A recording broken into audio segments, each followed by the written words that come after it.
Olá, sejam muito bem-vindos à segunda temporada do nosso Apontar Talks.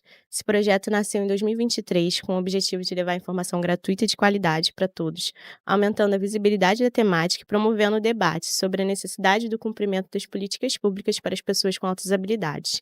Se você ainda não assistiu à primeira temporada, ele está disponível no nosso canal do YouTube, onde a gente recebeu as doutoras Cristina Delu, Ângela Virgolin, Denise Brero e Tatiana Nakano, grandes referências na área, e cada encontro foi mediado pela nossa presidente do Conselho Diretor, Cissa Mello, e os temas estão imperdíveis. Para iniciar essa segunda temporada, eu vou me apresentar. Eu sou uma mulher negra, estou de óculos, tenho os cabelos alisados na altura do ombro, e meu nome é Andresa Viana, sou psicóloga, especialista em altas habilidades, e a cada encontro estarei aqui com meus convidados nesse MesaCast. Um atendido do Apontar, um profissional que atua aqui com a gente no campo e um convidado especialista, para trazer muita informação e dinamismo para vocês. Se vocês quiserem, vocês também poderão ter em nossas redes sociais como YouTube, LinkedIn, Instagram, esse conteúdo gratuitamente, e também teremos ele na versão de áudio no Spotify. Então vamos falar dos nossos convidados. É uma honra receber todos que aqui estão. E vou começar falando da nossa atendida, Betina do Carmo. Ela é estudante do ensino médio. Ela foi identificada aos 9 anos de idade e, com seu potencial, ela conquistou uma bolsa integral em uma escola parceira aqui do Instituto. Betina tem uma irmã idêntica, né, gêmea idêntica, e já participou de um quadro muito relevante no nosso país, que é o Pequenos Gênios. Seja muito bem-vinda, Betina. Prazer, meu nome é Betina do Carmo, eu tenho 15 anos, eu sou uma mulher negra retinta, eu tô com tranças na goja, uma argola dourada e um casaco azul marinho. E para completar com a nossa equipe, nós temos aqui nossa coordenadora do psicossocial, Sheila Fonseca. Ela é assistente social, especialista em direitos humanos, direito da criança e do adolescente e também violência doméstica. Há mais de 20 anos, ela atua no ramo de garantias do direito, no contexto da educação inclusiva e assistência social com pessoas em vulnerabilidades sociais diversas. Sheila, seja muito bem-vinda para esse bate-papo. Bom dia a todos e todas, eu sou Sheila Fonseca, eu sou uma mulher negra com cabelo na altura dos ombros, estou com uma camisa negra com uma logo do Instituto Apontar. E finalizando, mas não menos importante, minha amiga pessoal e especialista na área, Gelane Souza. Gelane é pedagoga, especialista em altas habilidades e educação especial, profissional de neuropsicopedagogia, tanto na clínica quanto institucionalmente, além de ser professora da rede municipal de Caxias há mais de 20 anos e hoje professora da sala de recurso. Além de toda essa experiência, ela conta também com uma experiência pessoal. Gelane é uma mulher negra e superdotada. Gê, é um prazer ter você aqui com a gente hoje. Obrigada pelo convite, eu sou Gelaine Souza, sou uma mulher negra retinta, tenho cabelos alisados, pretos até a altura da cintura, uso hoje uma faixa marrom no cabelo, né? Estou com um macacão verde, bandeira. Seja muito bem-vinda, Gê. Obrigada. Pessoal, no encontro de hoje, a gente vai falar sobre altas habilidades, a interseção gênero, raça e classe social. Nós vamos percorrer esse tema de uma forma muito dinâmica, em um bate-papo. A cada pergunta, a gente vai entrar em nuances desse assunto que é tão denso e importante. Vamos começar perguntando para nossa especialista, né? Sabemos que a identificação no contexto do Brasil ainda é um grande desafio, né? É muito difícil, a gente tem um percentual muito baixo de pessoas identificadas. E quando a gente vai falar sobre conceitos de raça, de gênero, a gente tem um número ainda pior. O que você acha que pode estar dificultando essa identificação? Então, Andresa, quando a gente pensa, né, no imaginário coletivo, qual a imagem, né, qual a figura da pessoa superdotada que a gente imagina um menino branco, de classe social média, normalmente, né, eh, por volta de 8 anos de idade, super gênio que faz cálculos matemáticos mirabolantes, né. Quando a gente pensa na minoria social, a gente pensa logo num contexto completamente diferente disso, né. Então, assim, para mim o que mais dificulta é a questão da informação que não chega a essas minorias, né. A gente tem, pouquíssimas pessoas que sabem o que são as altas habilidades ou superdotação. A gente tem a questão da formação também profissional sobretudo dos profissionais da educação e da saúde também, que é onde eles têm acesso, né, ao mínimo de cuidado, né, e de atendimento, né, do serviço social, então assim, e educacional, então, seria interessante, né, que os profissionais da educação, principalmente, tivessem essa formação adequada para poder identificar essas crianças, porque geralmente a questão econômica delas, principalmente, né, dificulta o acesso a uma avaliação neuropsicológica, por exemplo. E a identificação pedagógica, ela é de suma importância para identificar essas crianças, que geralmente são atendidas pelas escolas públicas, né. É A verdade. questão do mito também, eu acho que é, assim, fundamental, porque eu, por exemplo, passei a minha vida inteira, né, sem me identificar e sem nem imaginar que eu pudesse ser uma pessoa superdotada, porque eu tinha o mito do gênio, e achava que para ser superdotado precisaria ser gênio, né. Passei pela universidade onde tinha um grupo de estudos, relativos ao estudo mesmo, né, das altas habilidades, e eu não consegui me ver ali, porque no meu imaginário, superdotado era uma pessoa gênio, né, então eu não conseguia me identificar. E só depois de uma formação que eu tive na escola, é que eu pude perceber isso e identificar o meu filho primeiro e depois me identificar. Então a gente vê a importância, né, da formação pedagógica dentro das escolas para que os professores consigam identificar essas minorias, né. Falando de identificação, Gia, você deu esse seu relato pessoal e a gente está aqui com a Betina e eu queria muito ouvir sua história, né, Betina? Ao longo da sua vida na escola e dentro da sua contexto familiar, né, em algum momento, antes dos 9 anos, você já tinha, sido notada por alguma outra habilidade ou por ser diferente dos seus pares ali? Conta um pouquinho dessa experiência. Então, desde pequena, isso assim, no segundo ano, eu nunca tive dificuldade pra ler, entende? Pra falar em público, pra ler principalmente, porque eu tinha muito esse hábito de ler, de escrever, então eu gostava muito disso. E eu não tinha dificuldade pra ler, eu lia calmamente, entende? E lia bem. E as professoras já notavam, mas professores, tipo, comentavam com a gente. Foi quando conversaram com a minha mãe, sabe? Tinham indicado minha mãe, falado que talvez a gente pudesse ser superdotada. Só que na época, Legal. eu não achava que era isso, porque quando a gente pensa, é assim como a Eliane falou, quando a gente pensa em superdotação, as pessoas geralmente colocam muito aquela pauta, tipo, do gênio, tipo, do super gênio. Então eu Sim. falava: "Mas gente, calma aí, gente, eu não sou um super gênio, eu não", porque quando eu via, era por exemplo, uma criança que, sei lá, uma criança, mas já quer entrar na faculdade porque é muito elevada, que faz isso, faz cálculo, isso, aquilo. Eu falava: "Ai gente, eu não sou assim. Gente, eu não sou assim, não sou eu, gente, estão me confundindo". Por quê? Apesar de eu gostar muito de ler, escrever, falar em público, falar no geral, apesar de eu gostar muito disso, eu não me via como isso, porque eu achava que ser superdotado era algo, tipo, do extremo demais. Igual ela disse, como um super gênio, entende? Eu, Sim. tipo, gente, eu não sou um super gênio, gente, eu só é isso, eu só gosto de ler e escrever, tô me confundindo. Eu não me considerava. Só que a partir do momento que a gente começou a ser redirecionada para pontos que focavam nisso, que estudavam, que aprofundavam isso, começaram a reconhecer nossas próprias habilidades, a gente começa a pensar: "Eita, é isso, gente, eu sou superdotada sim". Porque a gente tem uma diferença, tipo, no desenvolvimento em relação às outras crianças, quando eu era da escola pública, Sim. entende? E isso era uma coisa que antes eu não considerava, porque eu não estava acostumada a ver, tipo, gênios, sabe, negros. A gente não tá acostumada, porque um exemplo, igual ela falou, a gente sempre espera que seja um menino branco, de classe média, entende? E mesmo se fosse de classe baixa, tem aquele fator ali, é o branco, é o menino, ninguém espera muito isso vindo de uma mulher, e ainda mais de uma mulher negra de renda baixa. Porque uma coisa que eu reparava muito é que porque a gente, uma mulher negra no Brasil, a gente já lida com uns 2 fatores ali, você é mulher e você é negra. Como se não bastasse ter que lidar com o machismo, porque mulheres que são inteligentes, mulheres superdotadas lidam muito com o machismo. Tipo, Sim. será que você sabe disso mesmo? Entende?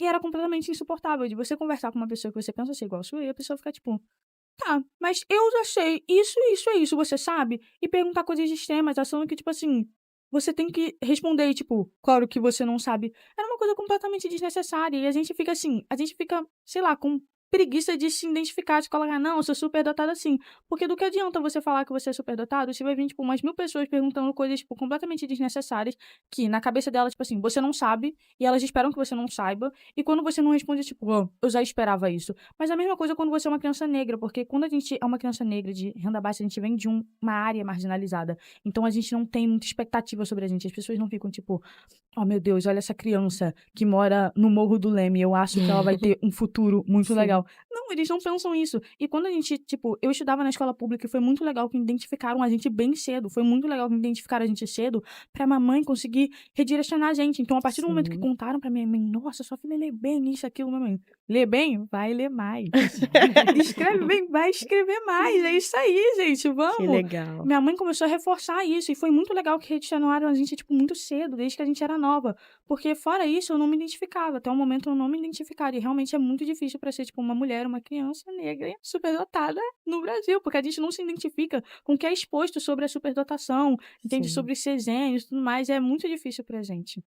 Betina, é incrível seu relato, por dentro dele tem muita dor, né, mas é muito importante essa informação e aí queria pegar esse marcador social, né, ser uma menina, você acha que seja acha que de alguma forma, há uma dificuldade em identificar meninas, independente de serem negras ou, né, brancas, a menina ela passa mais de forma camuflada dentro do público escolar? Sim, eu trabalho com identificação, né, tanto em clínica quanto em escola. E assim, é muito difícil a gente identificar as meninas, muito mais difícil, sabe? Elas camuflam muito bem as altas habilidades.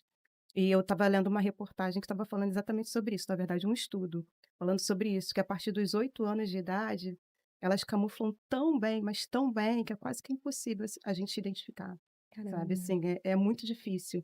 E eu passei por isso em escola também. A gente tentando identificar as meninas, justamente porque a gente já sabia dessa dificuldade, né.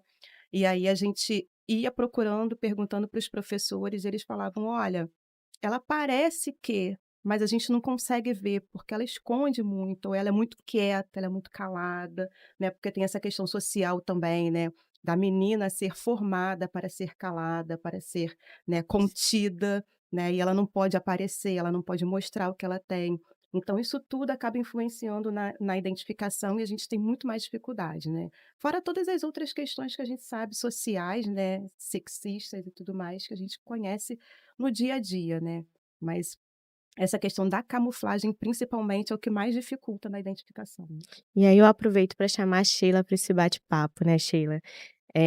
Nós convivemos com todas as crianças aqui do instituto, meninos, meninas, né, crianças que se identificam inclusive com outros gêneros, eh, e você percebe essa diferenciação? Você acha que o comportamento da menina, né, dentro da nossa vivência, socialmente ele já é esperado que ela seja mais organizada, que ela tem ali uma nota muito boa, que ela estude muito, e isso acaba ficando mais difícil de destoar do grupo?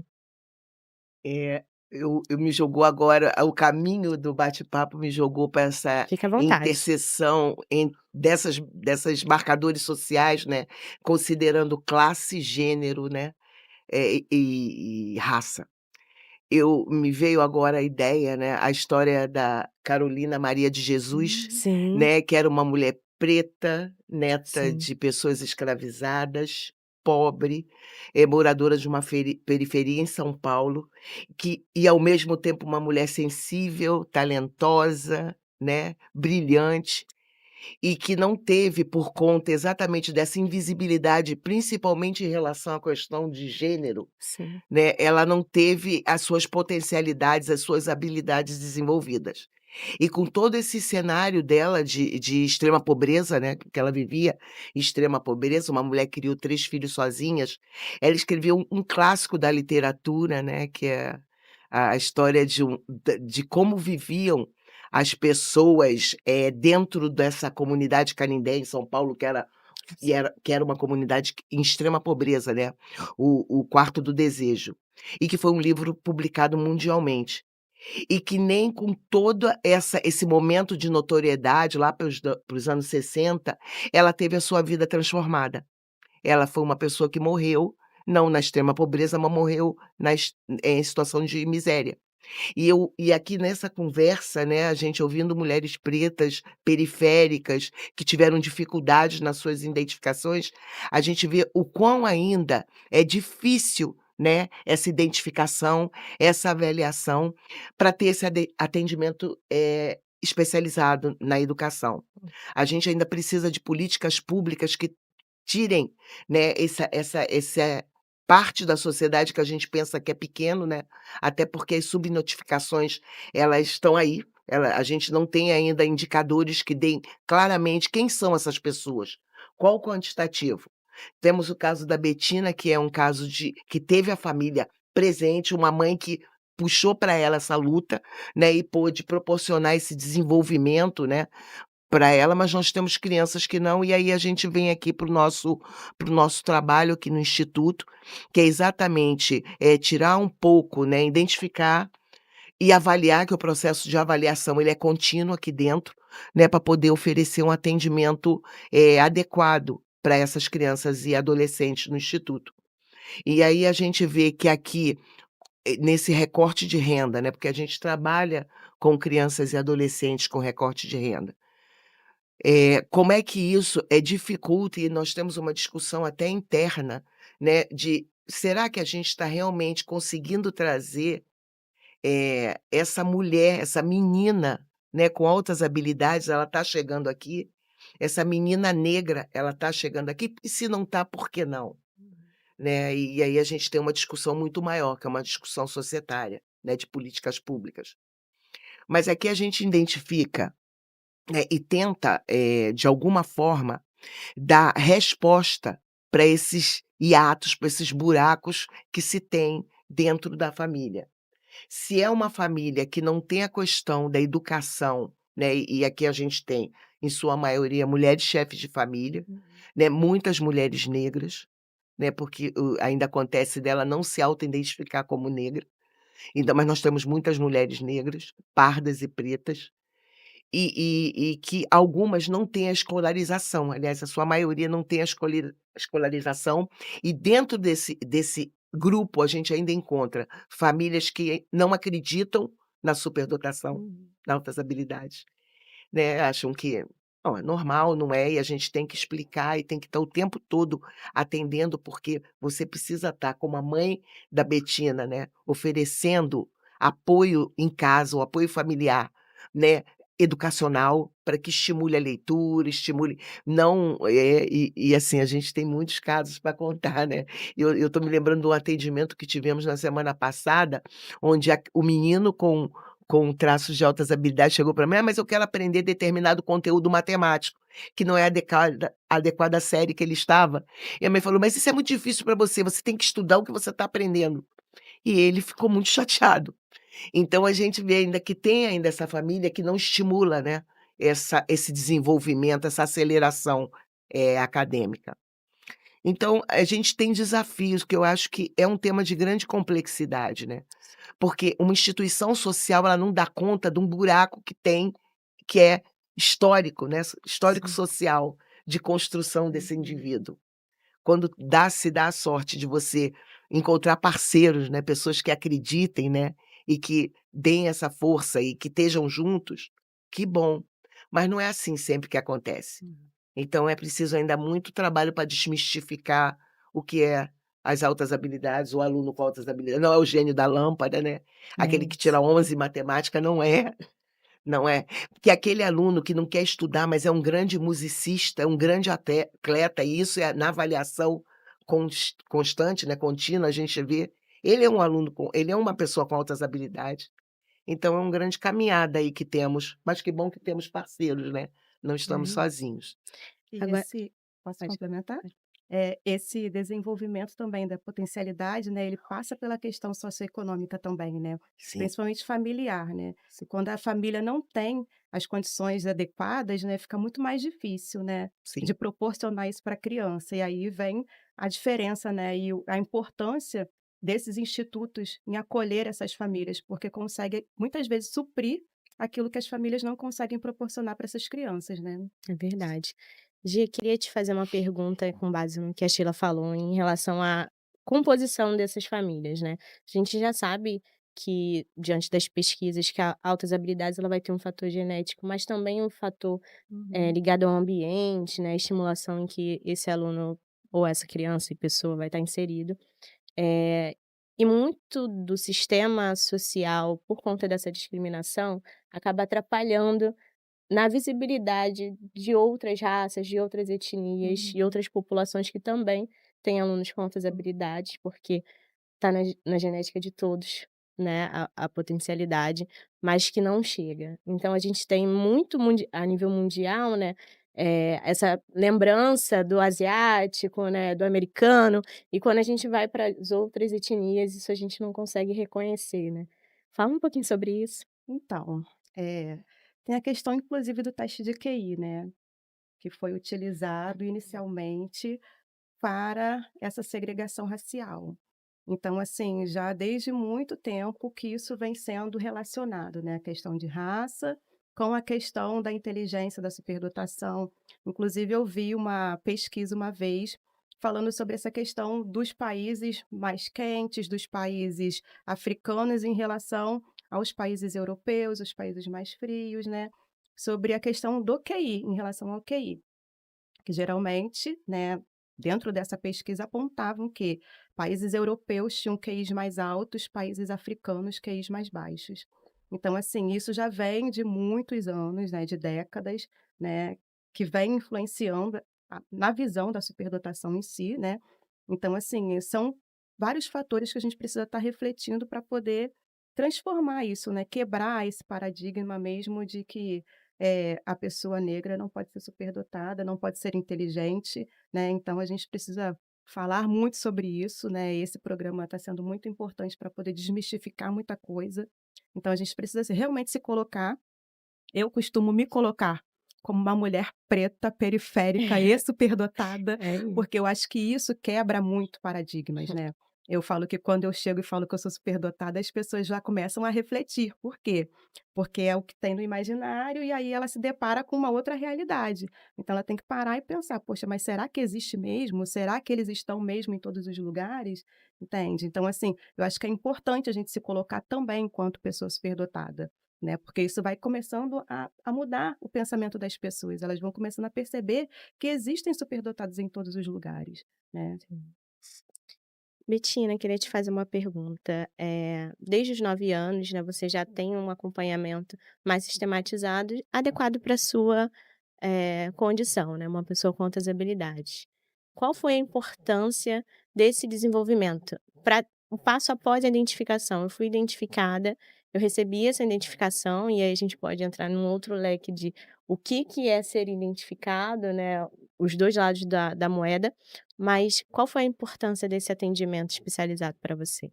Tem o reconhecimento do nosso potencial, porque quando a gente está em uma escola e a gente é superdotado, que é minoria, né, nessa área, e acaba não recebendo o tipo de atendimento que a gente acaba se limitando muito. Então, quando a gente era mostrada novos cursos, novas áreas para a gente estudar, por exemplo, robótica, computação, entende? Sim. Coisas que a gente não estava acostumada, que a gente não recebia na escola, a gente começa a entender nosso potencial, porque a criança vai se elevando cada vez mais e mais. Isso foi muito importante pra gente, né, o reconhecimento do nosso potencial ali, em um todo. Que legal, Betina. E aí eu fico pensando no relato inicial que a gente trouxe da identificação tardia, né. Quais foram os impactos dessa identificação tardia para você? Então, primeiro, né, a questão da autoestima, né, do autoconhecimento, sabe, de você se olhar e se ver como uma pessoa que não se encaixa, né, que não sabe por quê, o que que tem de errado consigo mesmo, né, eu acho que isso tudo influencia muito, assim, é o que pesa mais, né. E a questão do desenvolvimento do potencial, porque a gente fica pensando: "Poxa, se eu tivesse descoberto antes, o que que poderia ter mudado na minha vida?", sabe. O quanto que isso poderia ter melhorado a minha vida, a minha condição social, né, financeira até, né. Quantas oportunidades eu perdi por não ter sido identificada antes.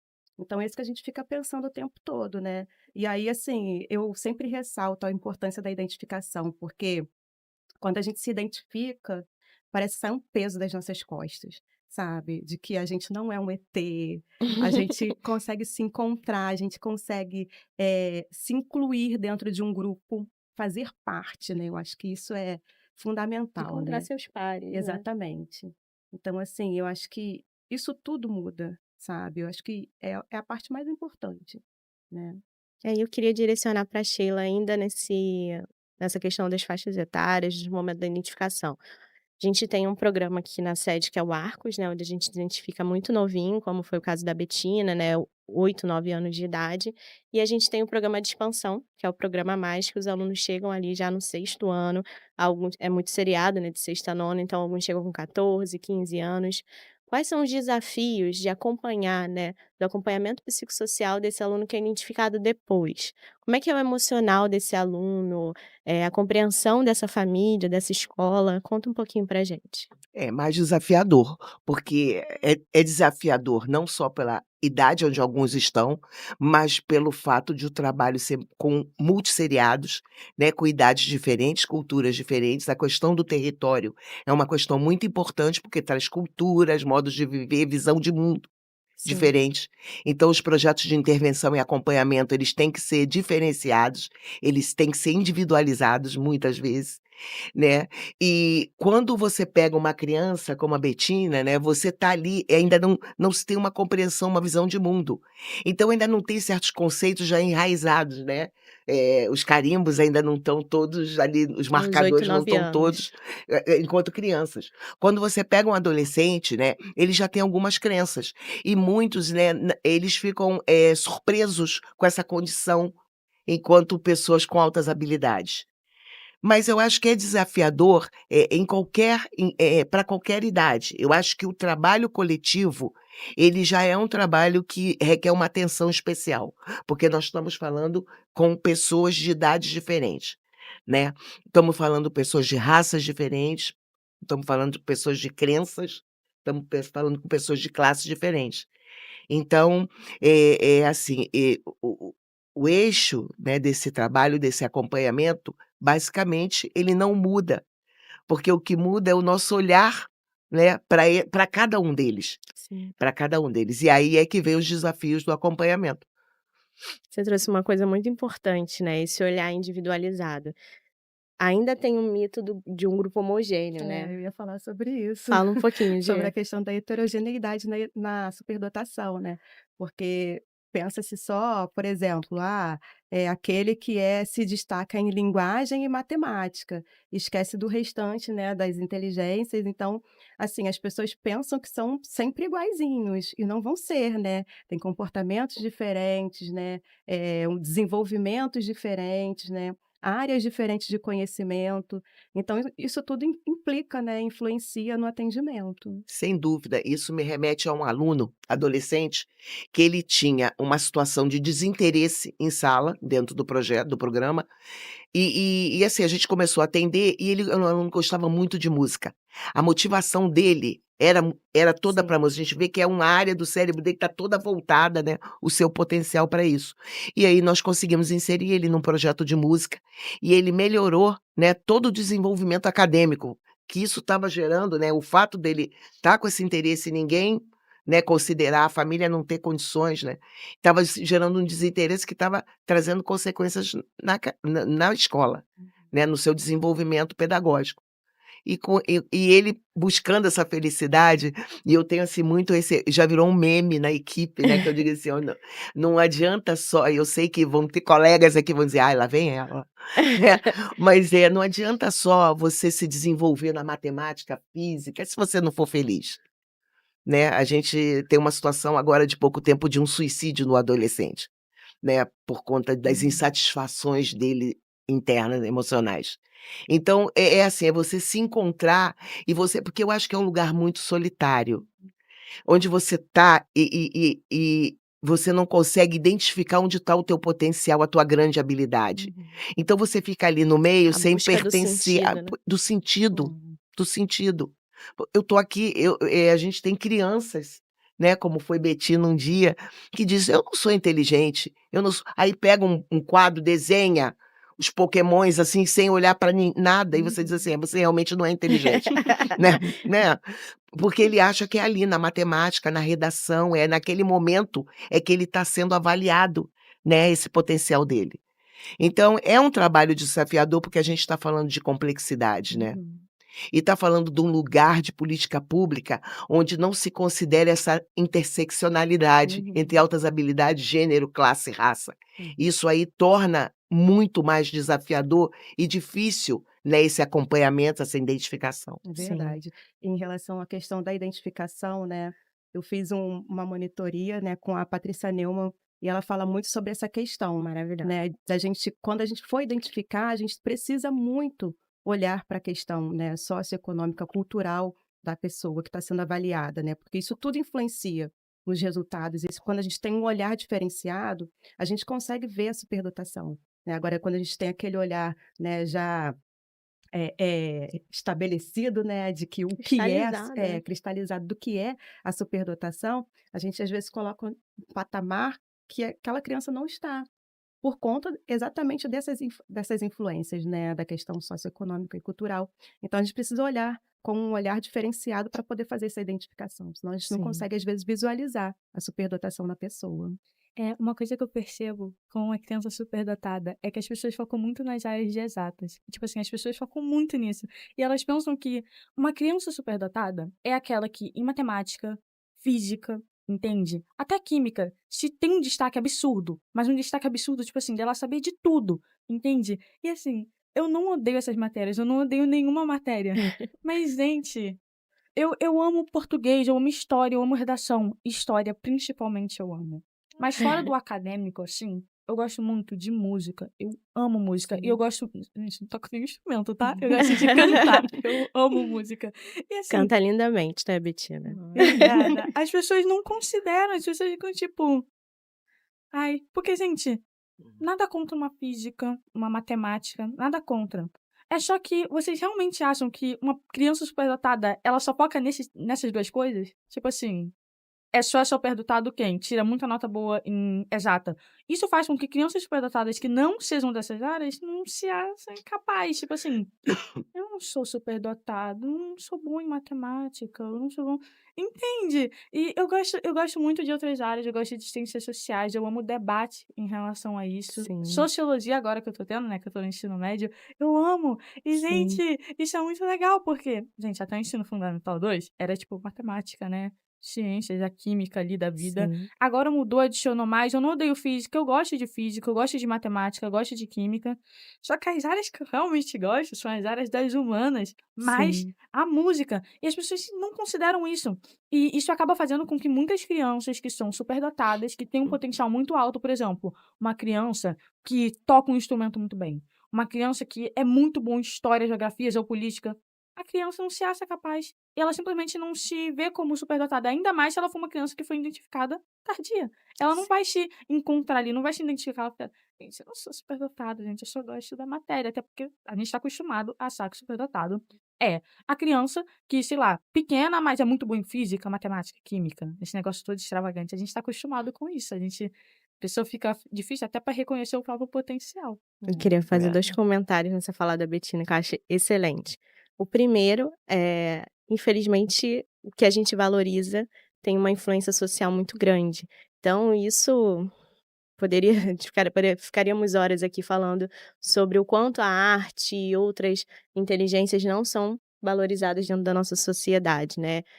Tem muito esse estigma por uma questão social, mas quando a gente fala de identificação e altas habilidades, né, Renzulli já, muito tempo atrás, já apontava para isso, que a gente teria 2 blocos, né, o acadêmico e o criativo Uhum. produtivo, né, Gê. O criativo produtivo, como ele está sendo identificado? Onde esse atendimento está sendo valorizado, né. Então, quando ela falou, eu logo lembrei de uma aluna minha, assim, incrível, incrível, né.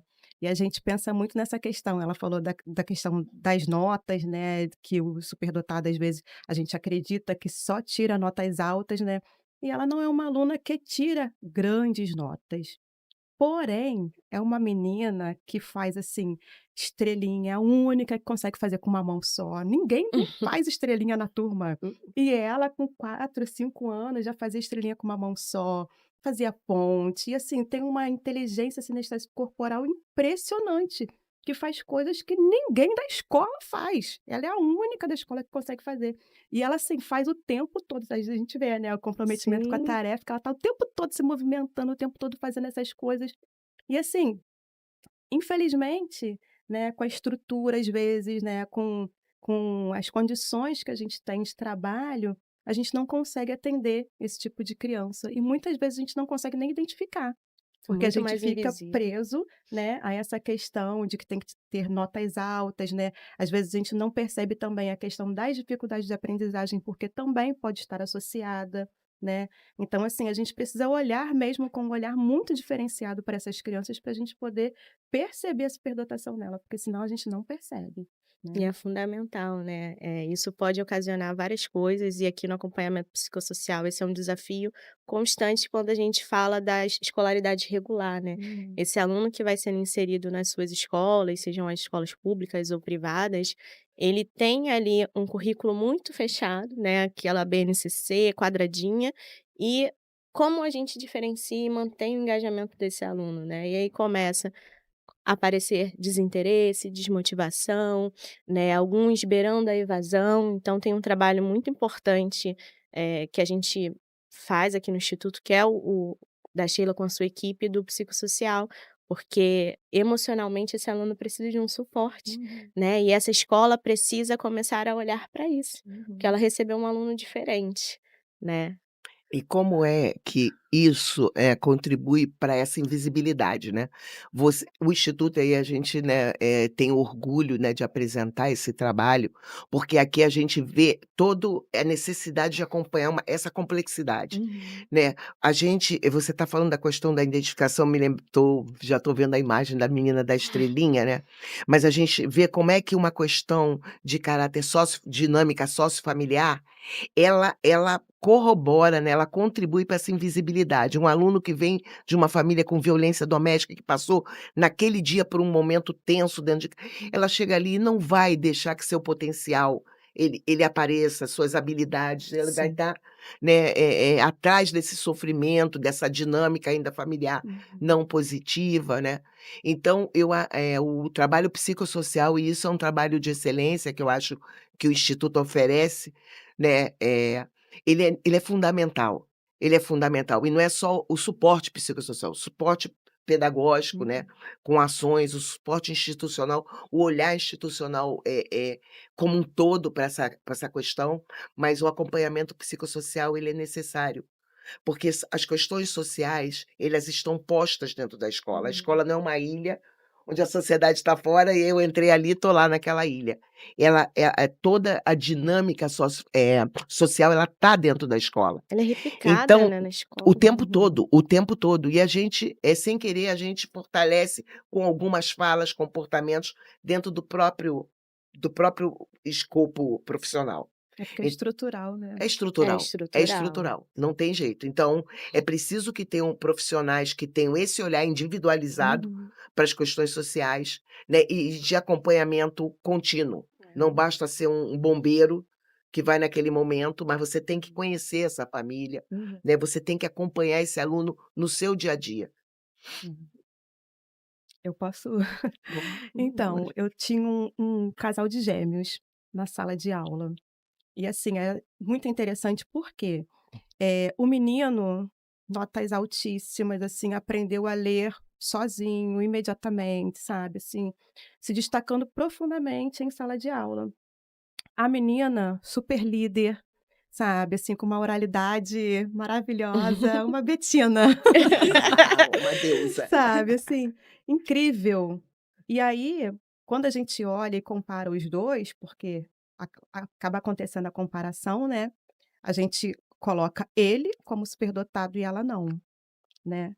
E aí tem essa questão também que você estava falando da questão da parte emocional, né, que isso também influencia muito, porque ela via ele como superdotado, porque era notório o conhecimento dele, mas as habilidades que ela tinha não eram Ah, socialmente Socialmente aceita. socialmente, né, Havia ali perfis de superdotação reconhecidas, diferentes, né? né. isso aí, socialmente reconhecidas.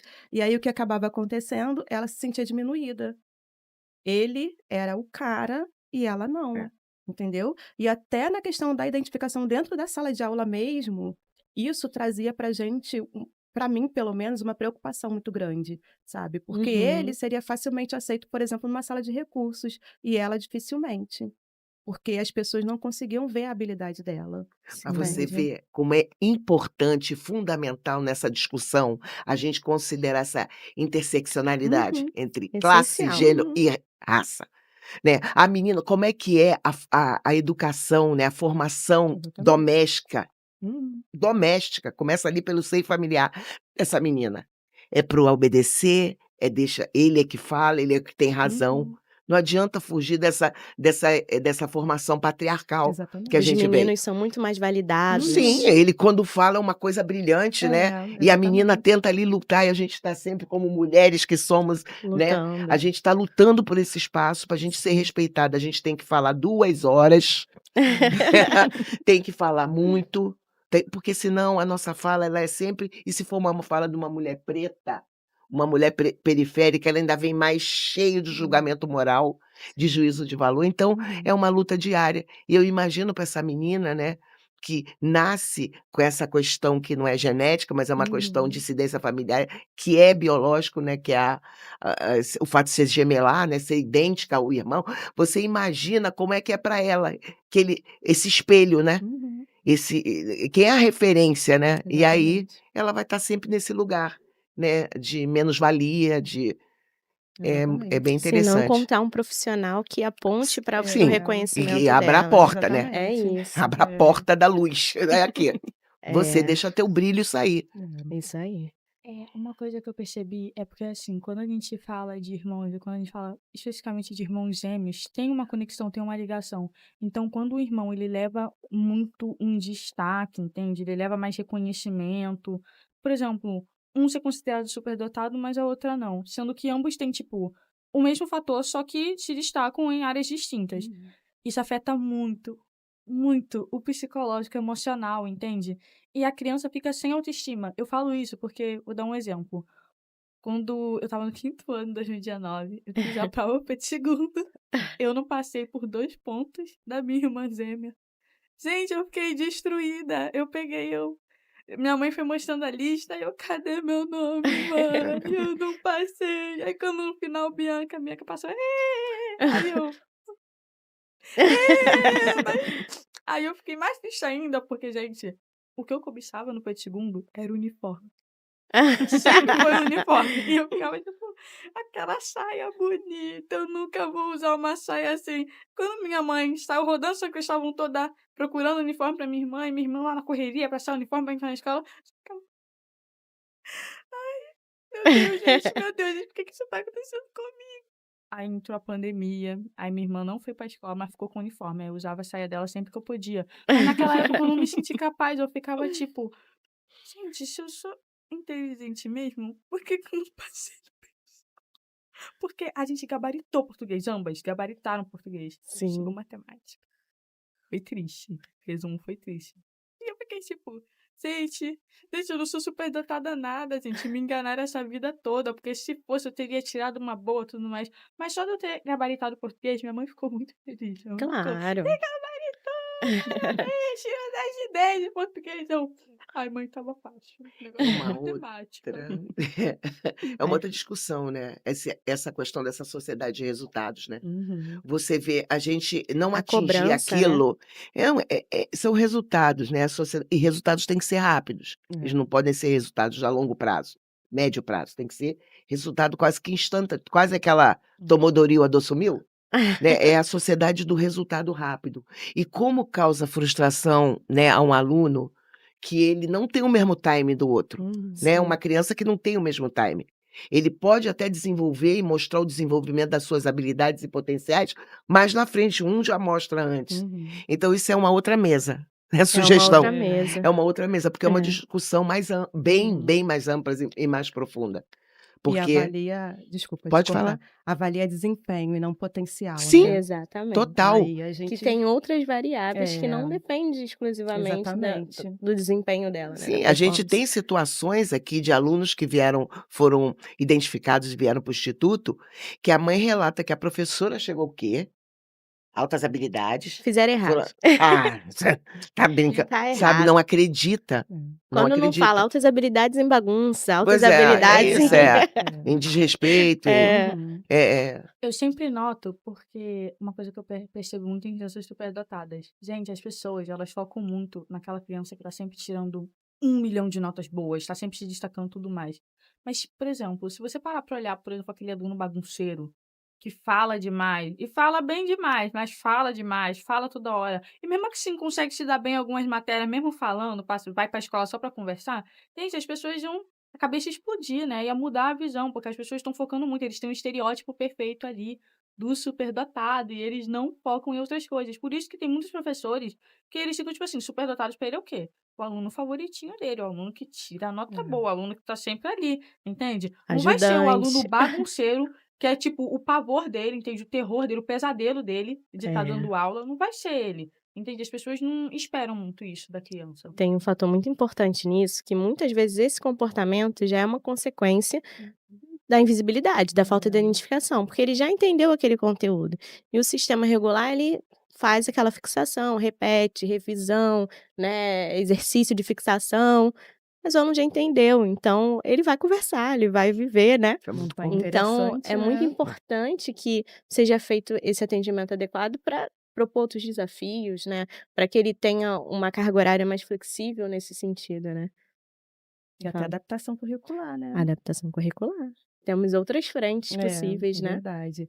E eu passei muito por isso agora essa semana, sabe? A gente está montando a sala de recursos, né, no atendimento do AEE, numa escola, e a gente vai ter 2 turmas lá. E quando os professores começaram a saber, né, a descobrir que nós abriríamos essas turmas, eles começaram a perguntar: "Ué, mas aqui na escola tem aluno superdotado? Mas essa quantidade toda? Como assim? Superdotados em quê?" Aí começaram a questionar, começaram a perguntar o que era superdotação, como que era o processo de identificação. Então isso tudo vai transformando a mente das pessoas, né, eles começam a lembrar de outros alunos que passaram por eles, que não foram identificados, né. E começa a se repensar toda essa questão, né, do atendimento, do olhar diferenciado, né, da adaptação curricular. E aí isso tudo vai mudando a escola, né. E os próprios professores vão se reconhecendo também como Sim. pessoas superdotadas, e isso a gente vê muito dentro da escola, quando começa esse movimento de identificação dos alunos, né, do atendimento, os professores começam a se identificar também. E aí começam a mudar também a sua postura enquanto professores. Então, assim, é um movimento revolucionário mesmo, sabe? É, tem hora que parece que a gente não avança, porque é quase um trabalho de formiguinha, mas eu acredito muito nessas pequenas iniciativas, né, lá na minha área. A gente é responsável pela identificação dos alunos do instituto para os 2 programas, e diariamente o meu corpo lá de equipe, os estagiários chegam com vários relatos de: "Não, esse aluno não", ou "Esse aqui não precisa fazer não", principalmente quando a gente se depara com a dupla condição, né, que é Exatamente. uma realidade, cada vez um número maior de crianças em sala de aula com dupla condição, com autismo, né, com TDAH e algumas outras questões, e o professor que está ali não quer que esse aluno participe do processo de identificação, né. Então a gente briga diariamente e muitos desses são altas habilidades com dupla condição, e eu fico imaginando se a gente não fizesse essa identificação, né, Uhum. quem veria no desenvolvimento dele uma Exatamente. capacidade, né, um potencial. Então é muito relevante, né, esse nosso trabalho. É um desafio depois para o psicossocial, claro que é, mas com muito gosto, porque são pessoas que atuam na área de inclusão há muitos anos e sabem a Uhum. importância disso. Sim, sim. É você acreditar no ser humano, né. Eu acho que não precisa acho que é o primeiro passo, é você acreditar que é possível Uhum. você, promover o desenvolvimento dos diferentes, né. Eh, a questão é uma mudança de paradigma em relação à inclusão, né. A inclusão, ela é boa para todos. Uma sociedade inclusiva, uma sociedade que promove o desenvolvimento de pessoas com altas habilidades, sem altas habilidades, com qualquer questão, ela é uma sociedade que vai ser uma sociedade que vai ser boa, que cria chances para todos e vai ser bom os resultados para todos. Então, se você acredita nisso, você não vai claro que vai ser difícil, complexo, vai ter trabalho, vai dar trabalho. E a gente sabe o quanto o trabalho dá a inclusão numa escola, né. Então, é interessante você falar sobre isso, sobre essa questão de ser bom para todos, né. Porque geralmente quando se pensa em inclusão, se pensa nos transtornos, nas Sim. deficiências, mas as altas habilidades ele dá conta, para que a gente vai mexer nisso? Né, essa fala que eu sempre escuto, né. Não Seria tão precisa, mais, né, porque ele é bom, ele se resolve sozinho, sabe. A gente não precisa olhar para ele, a gente precisa olhar para aquele que está faltando, que a gente precisa complementar, né, mas a suplementação não precisa acontecer. É sempre essa fala que a gente escuta, né. Eu às vezes ofereço, formação, né, nas escolas também, né, em qualquer escola pública, privada, e a gente quase não recebe convite, porque as pessoas acham que não precisa atender a criança superdotada, sabe, não precisa entender sobre superdotação, sobre altas habilidades, porque é uma coisa que não precisa de atendimento especializado, e é tão entendeu? controverso o movimento que a gente já conseguiu alcançar, né, ele está dentro do escopo da educação especial, a gente precisa olhar para esse aluno. E Exatamente. aí Sheila sempre fala uma frase que eu gosto bastante, que a partir de um certo ano a gente começou a integrar esses alunos em escola particular, incluir, né, e aí a Sheila me provoca, integrar não é incluir. Muitas vezes a escola está aberta a receber, mas não a realizar o processo de inclusão, né, então tem um desafio, principalmente nas escolas particulares, né, Hum. é muito grande, tanto da equipe quanto dos alunos que estão ali convivendo com outra cultura, com outro público, e Renzo já dizia, né, "maré alta eleva todos os Exatamente. barcos", então estar ali eleva a discussão da classe, né, ter uma Uhum. aluna como a Betina que vai trazer 1000 argumentos, vai ter que fazer aquele aluno Vai causar que está reflexão, ali né. se movimentar de alguma maneira, né, então queria muito ouvir Sheila e Betina desse aspecto de diferenças culturais, né, só para a gente já caminhar para o encerramento. Hum. Quando a gente entra, na escola particular ou uma diferença de social, né, um público diferente, como é que é isso? Ai, gente, ano passado eu entrei em colégio particular pela primeira vez na minha vida. Eu nunca tinha estudado em nenhum colégio particular. E é muito tenso, porque a gente tá em um ambiente que a gente é minoria. E é uma minoria que, assim, quando eu cheguei na sala, a primeira vez, gente, dia 6 de fevereiro de 2023, cheguei, Nossa. abri a sala. Quando eu olhei, eu não vi uma pessoa negra. Eu me tremi, eu, meu Deus. Sabe aquele filme Corra? Sabe, Aham, tudo fez aham, sentido a aham. ele. Ai, aí eu sentei, sentei lá na parede, lá na frente. Aula de matemática, eu olhei pro quadro, misericórdia. Meu Deus, Senhor. E por quê? Minha mãe tinha falado que era só você só vai lá pra conhecer. Amiga, já fui lá pra estudar, pra fazer trabalho, isso aqui.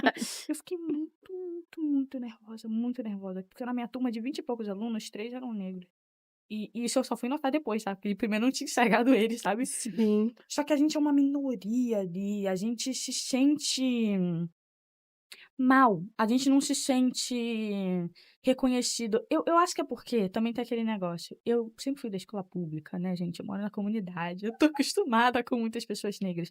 Mas uma coisa que eu reparo também é que a gente sente muito em evidência, a gente tá lá e é a gente, entende? E principalmente quando a professora de história, geografia, eu sempre tentei me fazer muito presente nessas aulas, porque eu amo história e geografia. Só que Sim. quando falava sobre escravidão, entende? Quando falava sobre esse tipo de assunto, a gente ficava meio tipo. E ainda mais quando falava sobre a África, por exemplo. Hoje eu amo, hoje eu não tenho vergonha de falar sobre isso. Mas naquela época, a gente tem que considerar, o meu pai é angolano. E quando a gente tá num ambiente que é predominantemente branco, aí estão falando sobre, tipo, tudo que engloba você, só que de uma maneira meio, tipo, que não é da visão deles, né, então não é muito explicada. Você quer explicar, mas ao mesmo tempo você quer: "Não, não vou falar nada, vou ficar quieto". Mas hoje eu amo, gente, eu sou completamente viciada. A gente fez um trabalho sobre panafricanismo e negritude. Que legal. Nossa, gente, falaria 1 ano sobre isso. Eu amo.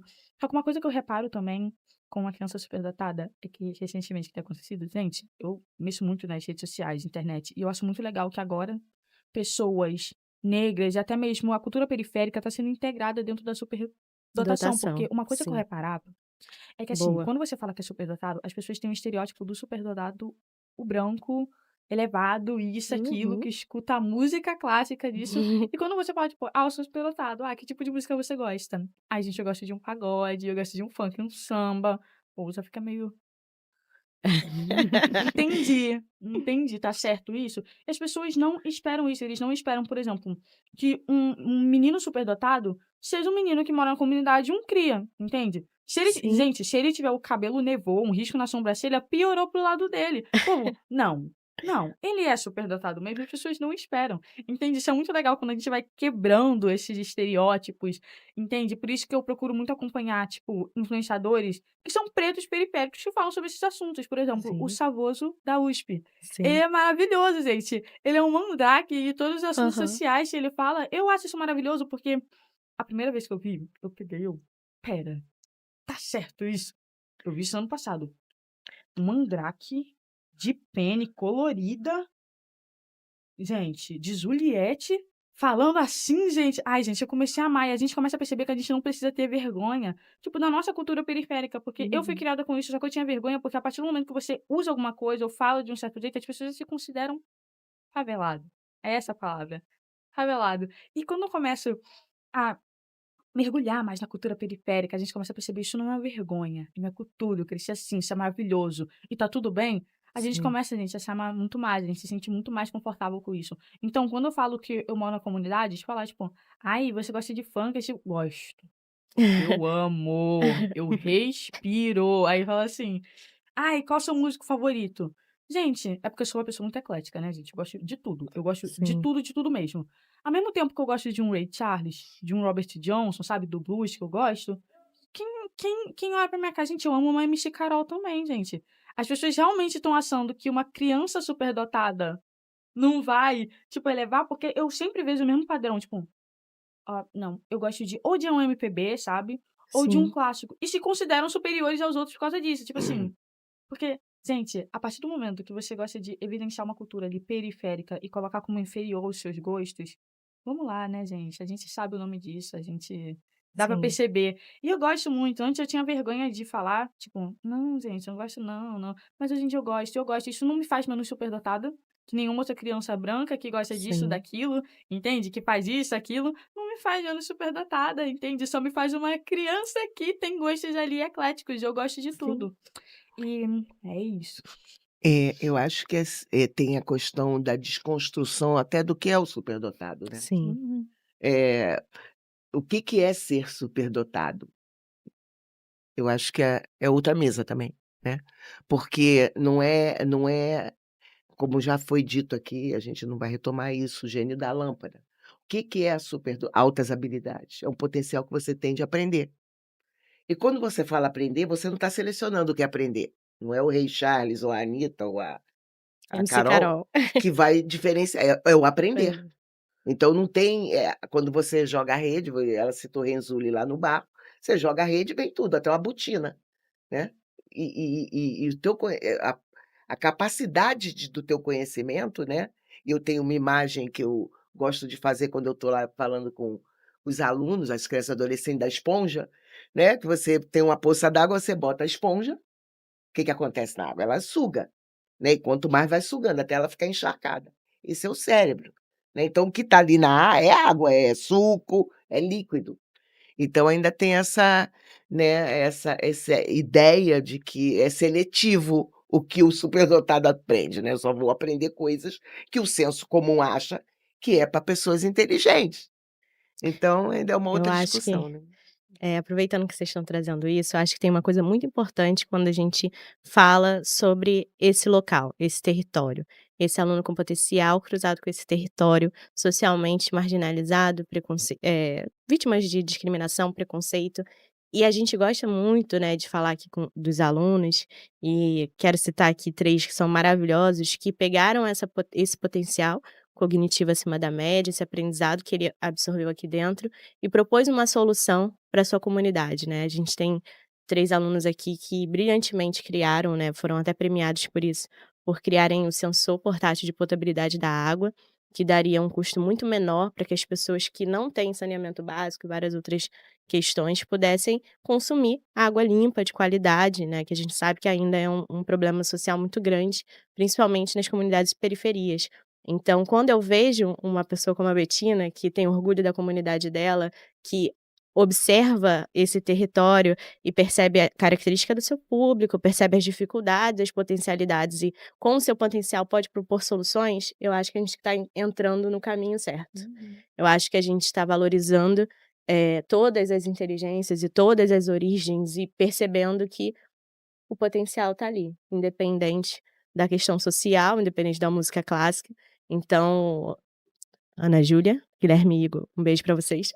São alunos nossos que fizeram esse projeto, estão fazendo um projeto bem legal também. Continuam conosco aí no programa Mais, iniciando Crianças em Tecnologia, que também, infelizmente, não está no acesso de todos, né? Nem todo mundo tem uma aula de robótica, nem todo mundo tem acesso a questões de eletrônico, Arduino, e isso não chega.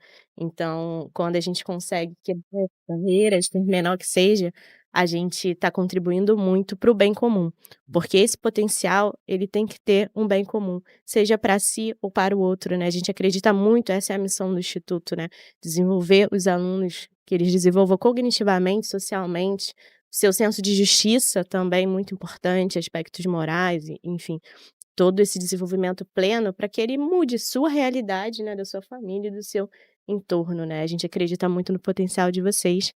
A gente precisa acabar, infelizmente, a gente precisa acabar, mas eu queria muito, que cada um pudesse fazer uma fala final, não sei, um desejo que vocês têm de mudança, um sonho que vocês gostariam, de uma sociedade melhor ou uma provocação. Fiquem à vontade. Começa, Gia. Então, quando você fala dessa questão, né, da mudança social, né, eu fui me especializar em altas habilidades justamente por conta disso, porque eu sou de periferia, né, eu moro no interior do estado do Rio de Janeiro, né, só fui identificada na idade adulta por conta do meu filho, porque se eu não tivesse ele, eu nem teria sido identificada, entende? Então, assim, hoje a minha luta é exatamente por isso, para que todos sejam identificados, principalmente a população negra brasileira, periférica, né, que está aí e que a gente sabe que existe a superdotação em todos os lugares e que a gente às vezes não consegue identificar essas pessoas por conta de vários fatores, né, principalmente sociais, políticos, né, educacionais. Então, a minha luta é em função disso, de que todos sejam identificados. Maravilhoso. Betinha?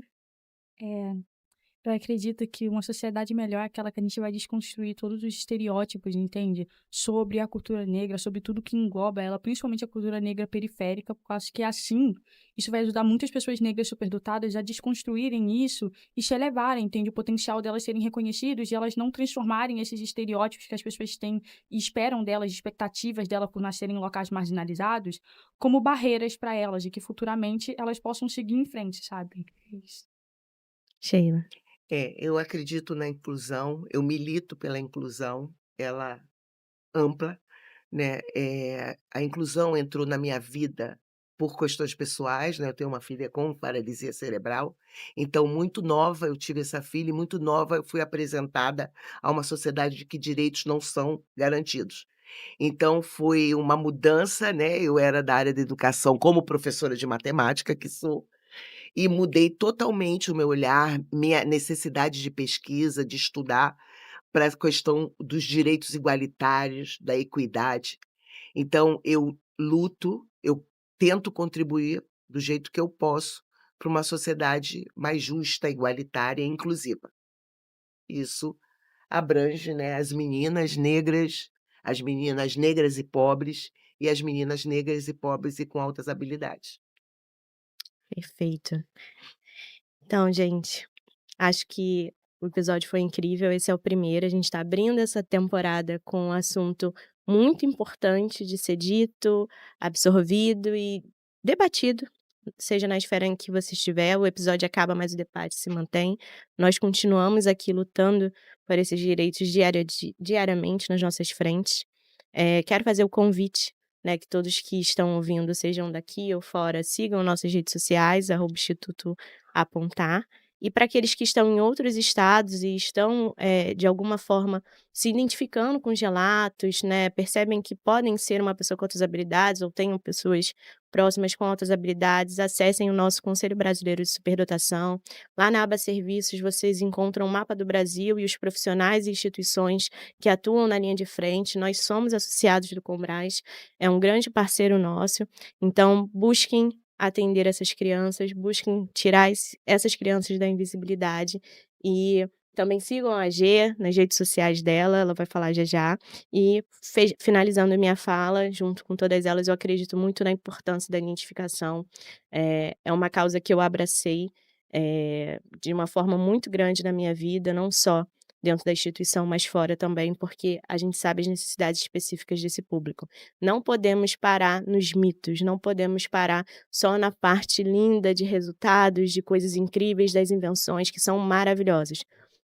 Precisamos chegar nos aspectos emocionais desse aluno, nos aspectos sociais desse aluno, porque isso vai fazer com que todas as outras coisas, né, se constituam e realmente se desenvolvam. Quero agradecer especialmente a equipe do Apontar, a Sheila, que está aqui, né, da nossa equipe, Betina, Gelane, mas também o Gustavo Palmeira, que está ali fazendo toda a assessoria, a Rômulo, Letícia, Isadora. Gente, muito obrigada pelo apoio de fazer tudo isso aqui acontecer. E é isso, gente. Até o próximo episódio. Sigam a gente nas nossas redes sociais. Quer dizer sua rede social? É @neuropp, Gelane HSD. Podem me seguir. Betina também, vai? Quer? @BetinaDC. É só com um T. Quer, Sheila, suas redes sociais? Sheila Fonseca. Andresa Viana. Obrigada, gente. Tchau, tchau. Obrigada. Até o próximo. Tchau, tchau.